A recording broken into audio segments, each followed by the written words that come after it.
Hello, everybody. It is your favorite unfiltered bookworm, the gothic country girl in training, and of course, the lady who always has champagne handy. Welcome back to my channel. Alrighty, so for today's episodes, we're going to be discussing Skeleton King by Charity B. This is literally a nightmare before Christmas brought to life in a dark, very dark romance. And if you have read this book, please let me know what you thought down in the comment section below. I also wrote a in-depth review of this that included quotes. So I'm not going to be reading the quotes out loud because, Audible has not sponsored this yet. So therefore, I'm not going to be reading the quotes out loud. But if you like that I read the quotes out loud, please feel free to let me know down in the comments below. But otherwise, please feel free to check out my WordPress account on my in depth reviews. There, I provide quotes from each book that I read, as well as, just my opinionated thoughts and my on the plot, characters, and depth. So I will be discussing the book still. There is spoilers and trigger warnings ahead. I'm going to let you guys know now. This is a dark romance book. This is one of my first ones. And this is not something that everybody takes lightly. So if you're more into the vanilla space, definitely comment, you know, feel free to treadfully. And like I said, spoilers ahead. So I don't want to hear nothing about it. Yes. Please feel free to check out those trigger warnings down below in the description. Otherwise, let's get right into it. All right. Skeleton King, guys. I'm not gonna lie, I had very mixed feelings about this book. The Nightmare Before Christmas, as you know, is one of my favorite movies ever between with all like, one of my favorite movies. I could watch that movie any time of the year. I just listen to the soundtrack every morning, and it's, like, freaking June when I'm recording this right now, so if that doesn't tell you that I'm literally a gothic country girl in training, it's because don't know what else do you want me to do? I am in training still. I love the country, but I'm also such a big wuss sometimes, but anyways, getting off topic. Like I said, it's a theme that I love very much and it's very important to me. So when I discovered Skeleton King that it has more of a smutty feel and brings, you know, the beloved universe of The Nightmare Before Christmas to life in an alternate reality. At first, I was more than down. I did not care, but I was not mentally prepared to read what I had to read. So, that being said, I wanted to start off with something lighter of the book. And I'm going to talk about the setting first because I got to set the scene for you guys. I'm pretty sure for obvious copyright reasons that everything is changed up, and I'll try to reference them by their book name, but don't judge me if I accidentally call them by their original names. All right. So I really enjoyed reading about the setting. I absolutely love anything that is architecturally gothic and with a Halloween vibe. A scene that describes Hollow's Grove, specifically Ogier's, like this town's Oogie Boogie house where the festivities take place. And it's literally describing at one point just like different types of architecture, like coffin shaped tables, spider web streams, like lit jack o' lanterns hanging from the ceilings, and they're lit as well. And it was described as like the Halloween games, like a Halloween festival kind of, but instead of like, being in festival outside, it was kind of it was a mix between a festival and a casino is what caught from the book. And Hollows Grove is literally Sin City for me with spooky and disgustingly corrupt vibes all over the place, which I will get into. For example, it is its own government with a mayor, elected officials are the town, and the whole town is literally a gated community that is separated from the quote unquote mundane world. And basically, everyone has some sort of sickly, twisted desire that in a regular society would not go well at all. Thus, for the trigger warnings that I mentioned, at what point John, the Jack, this mentions, about how this town was shocked and repulsed by the things he does. And but at the same time, they still use him. They use him for their needs, and he earned that name Skeleton King in a very well, I'm not gonna lie to you, in a very necrophilic kind of way. And if I said that wrong, I don't know how to say it correctly, but I'm pretty sure that's how you said it right. He's a necrophiliac of the town. I'll let you know now. Ugh. It describes scenes that I'm not very I was not comfortable. I was like, okay, I understand. Like, there's like, I don't understand it, but for the case of the story, we'll continue. For now, we're not done with settings. We'll get back to that. Okay. It's just a lot. We'll get back to him. Okay. I promise. But anyway, this Hollows Grove is established from the very beginning that it is not for the quote unquote usual crowd. So what I mean by Sin City vibes is like from like that 2005 movie where people kill for justice, cops are there but they're often corrupt. Unfortunately, things like sexual assault and the like are the keep it behind closed doors kind of thing unless it starts to get really bad. And each citizen that lives here has their own very twisted desires. So don't like, aka, don't judge and mind your business kind of community, and don't get involved into the quote unquote Monday world, or you're gonna have this community screwed basically. Like I said, they have their own mayor and quote unquote police force and council that maintains the law and votes on what outcomes, should happen. I found it interesting, but with like the twistedness that was very dark and very bad, I wanted more aspects of Hollows Grove to also contain like the dark and good. I feel like many sex scenes outside of the John and Sarah, Sally, ones were very forced, and I wanted more power scenes of consent and actual sexual enjoyment that could have been portrayed in examples of consensual BDSM, dark sex dungeon with chains, dominatrixes, orgies, the like, so it didn't feel so disgustingly to the male view or like the patriarchal. But yet again, maybe that's sadly what Hollows Grove is a very patriarchal society. And that's how it ended up being developed anyway. So let me know, for those of you who read this, what did you think of Hollows Grove? Do you think my take was right of it being like basically Halloween Sin City? Like I said, I would have preferred to see dark and good, the dark and consensual, the dark and not so male dominated. I think that would have added so much more depth to the setting. It's just seeing the dark and good, because it doesn't always have to be the dark and bad. But alas, that's just me. All right, let's start with the characters. That way you guys can know who exactly I'm talking about. All right, John is very clearly the morally gray from the start. I found it interesting that the author decided to make him a necrophiliac, and from his flashbacks, it makes sense. He clearly bears the scars from his childhood, which, thanks to my college and psych classes that I'm taking, it is commonly known as adverse childhood experiences that affect personality and overall development for children, resulting in the lack of trust issues and intense insecurity solely for the case of Jack, because it affects everyone differently. And if you want more on the subject, then you could go ahead and check it out on your own time. That's just like the very tip of the iceberg that I know. I don't know that much. I'm still learning. So back to it. His mother, for lack of a better word, was a complete psycho bitch. Very reminiscent to me like the mother of Carrie in the Stephen King's infamous horror movie of Carrie. Very religious, very I am too pure for this world, but I need to make everyone else suffer for it. My father was a good man. Very that type of crazy delusion that makes it hard to read and hard not want to burn her at the stake.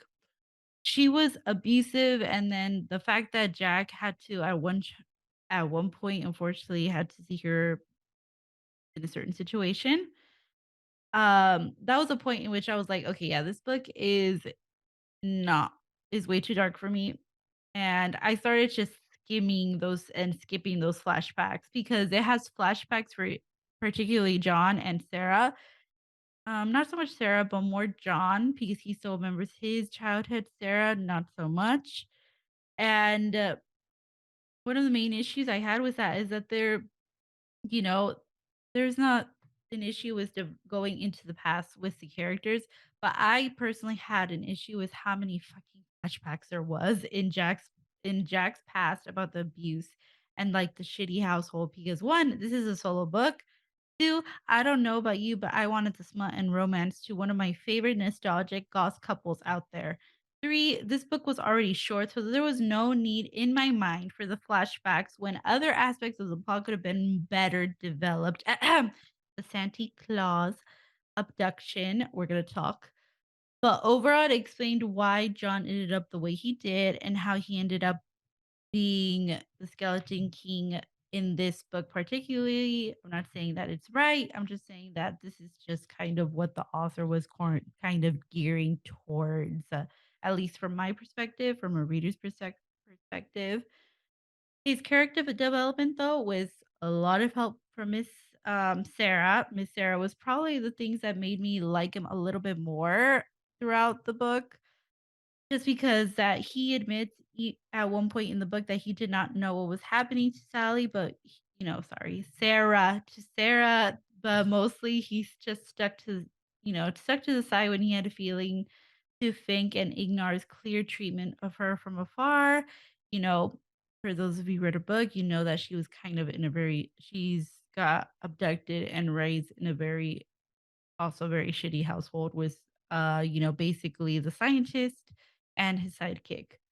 And I'm not justifying him or anything, I'm not justifying John, but if you've read this book and are interested in reading it, just say it's not the regular gray. Don't want to call him the regular gray. I want to call him the ultimately dark gray. It's just very much that kind of vibe.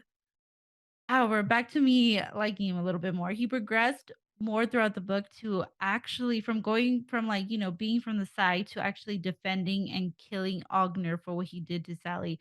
Granted, it was by accident, but nevertheless, he pulled his power of rank when it came down to Sandy and Sandy Claus.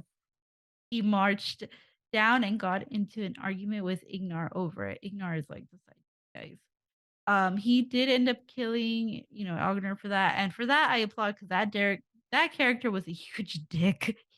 I hated him. If I really wanted to critique this, I think I would have preferred Ogner to have run a casino and just jazz club, just because of his most infamous song of Oogie Boogie. But beggars can't be choosers, and I understand copyright, yada yada. So, I mean, I did feel an arc coming on in John, as I did for Sarah Stein, the FMC of the story. So she kind of reminded me of a very tragic heroine. Like I mentioned with John, I did skim through his flashbacks, and with Sarah, I skimmed through her scenes with Fink and Ignar. I am not into force specific scenes. Um, so there's like a tasteful way to write forced, you know what I mean. Haunting Adeline, mwah, did an amazing job on it. Like there's a class to it. Not everything could be pulled off. And even in The Ritual by Chantal Tessier, those two reviews are coming up for another time. But those two, more so the Haunting Adeline series, H.D. Carlton does a very nice, there's a certain classiness to writing those kind of scenes. And I did not experience that here, though, to say the least. Um, I just skimmed through those scenes because I was honestly good with just one of those forced scenes between Fink and Ingnar, especially since I know they weren't hot and I sure as hell know they weren't attractive. So, I could have just done with one scene of those and then everything else just fade to black. Honestly, it's just this written time could have been more focused on establishing chemistry between John and Sarah Moore. I'm all for a good threesome, but right after forced surgery and mutilation, yeah, no, not happening for me. For me, it was the scene where Fink was like, "My daughter was very fond of rag dolls," and particularly when he proceeds to, rag doll Sarah's face up, in which later proceeds to punish her more with Ignar, which is beyond one of the stupider scenes in the book. I'm sorry. Like, I hated that scene. Like, I understand it adds to her look, but don't freaking force her into that. Ooh, like, Like, I wanted a few fade to black scenes in this. Like, you know, I'm a thirsty hoe, but this one was just like, this is a different kind of class of thirsty that I don't drink. Mm-mm. Like I said, Sarah reminds me of a very tragic heroine, and dare I say, this lifetime. I hate to be the one, but I'm gonna say it. Very lifetime hero BS, which had its moments of good, but damn, those moments of bad made me never want to read this kind again. And you all know that I love dark romances, but yeah, don't take this moment or book lightly. Sarah was in survivor mode for most of this book. Clearly, she was abducted and very young and raised and abused, just like John. The moments where she was real to herself was often found where she was, you know, with John or like thinking about him. This could be like their glances at each other from afar and the way that she like willingly opens herself up to him, where she herself, was a little bit unsure and she assures John, in the best way she could. One of my favorite power moves of hers when she leads and initiates her first sex scene with John. Later on, they're getting closer together. She owns more of her power, at least in the bedroom sense. She's like, she owns her sexuality and femininity more. And she pursues her like knowledge of her own past, even if it is a tragic one. So now that I established who everybody is, where it's setting place, now I talked about the smutty part. Let's do this. Let's do this, guys. Hang on tight. A lot of the smut scenes in this book partake from very, very, very dark situations. So that being said, I wanted more of the things that screamed a chemistry between MMC and FMC. Like, yes, they were all eyeballing each other, but I wanted more smaller moments that could have built that fire and that spark more. I really enjoyed the smut between them, but I also felt that it was not built up enough. For example, I get that Sarah has liked John for a very, very long time to the point where it's kind of weird. I'm not gonna lie. I could have used a flashback of that scene. Like, really? Like, I, I'm not even gonna ask. This is probably age gap, but I didn't see it. But like, I was like, well, I would have liked to know how old she is, like, or how old she started liking him. They could have both been in like their mid-20s, and she started liking him when she was like 19 or something. Like, it could have been as simple as that. See what I did? Like, I think, or like, what did Sarah think when she saw him the first time? Did John ever think of Sarah like that, or until recently? I did semi enjoy the tension in that moment that they are finally truly alone together, but alas, I wanted more of it. Smut scene wise, I could definitely see John at the bottom. If we're really talking the Pumpkin King and Miss Sally, they both give such a lovey-dovey energy, nothing inflammatory about it. So naturally, 'twas very Manila for both of them in the most part. Could I have used more womanly foreplay? Of course. But a lot of scenes felt written by telling versus showing. For example, I'm all for BJ's, but come on, why is there more detail there but not elsewhere? Show me, don't tell me. Like, it was a lot of showing and telling. Like, I wanted descriptions like of, of admiration and, y- like I just wanted more poeticness when it came to like talking about her. I mean, there is a specific scene, like, when he's, like, admiring her and, they're foreplaying, but as a editor and previous English tutor, I know you guys are gonna hear this a lot. I saw red flags in that paragraph because not in the characters or the scenes themselves, but in the showing of it. So she's undressing her slowly. More details. Is there scars? Where? They could have been playful imagery for that. The scars that seem to dance themselves, entwining themselves on the forearms, or the scars decorated her skin in this or that kind of way, just to name some like quick snippets.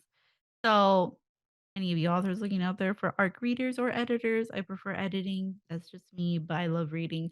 I'm not saying that there aren't scenes catered to Sarah. I could probably count it on one hand. So But like I said, I enjoyed the lovey-dovey scenes between them towards the end, and I could honestly live with them, happily ever after.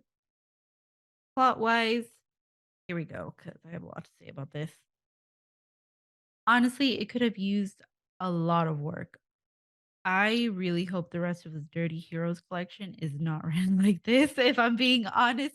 But if they're hiring for an editor, I would definitely apply. Or if they hear me talking about this, hey, I I wish I could like help just guide them with better information and ways to create and such because I love this prospect so much, but it was so disappointing for me. I if you guys have been following my Bookstagram, you know that I did not put the best kind of review on there. And I'm not judging you if you like this book or anything because everybody has their own taste. But anyways, plot wise, back to it. The parts of the plot that I enjoyed are the trial and returning the abducted Sandy to the mundane world.